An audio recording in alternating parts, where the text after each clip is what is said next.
सोलापूर शहरातील अक्कलकोट रोडवरील किसान नगर परिसरातील अल्पवयीन मुलगी ज्याचं 24 नोव्हेंबर रोजी घरातून निघून गेल्याची फिर्याद आता त्याच्या आईने MIDC पोलीस ठाण्यात दिली आहे।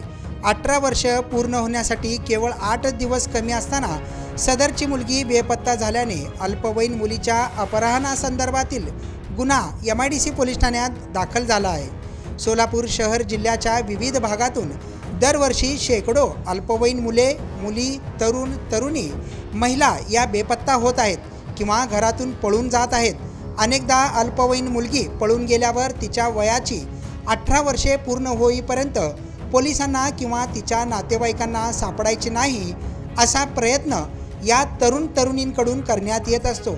वयाची 18 वर्षे पूर्ण झाल्यावर त्या तरुणांवर किंवा संबंधित मुलींवर पोलिसांची कारवाई होऊ शकत नाही, पण त्यासाठी त्या मुलींची परवानगी लागते याचीही त्यांना माहिती असते।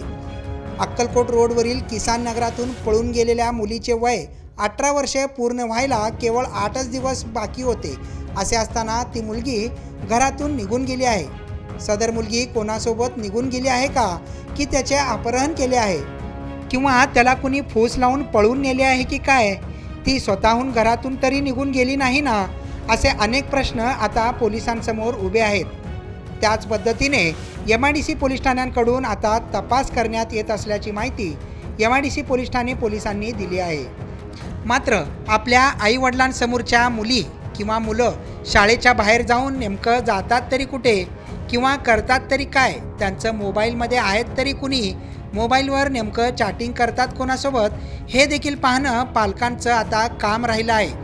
अन्यथा मुली किंवा मुलं कोणत्या तरी व्यसनाधीन राहून किंवा कोणासोबत तरी पळून जाऊन आपल्याच घरच्यांची इज्जत रस्त्यावर आणणार नाहीत कशावरून? हा प्रश्न आता निर्माण झाला आहे। त्यामुळं पालकांनो, तुम्ही सावधता बाळगणे अत्यंत गरजेचं झालं आहे। अन्यथा तुमची इज्जत रस्त्यावर नक्कीच येणार, हेही तितकंच खरं आहे।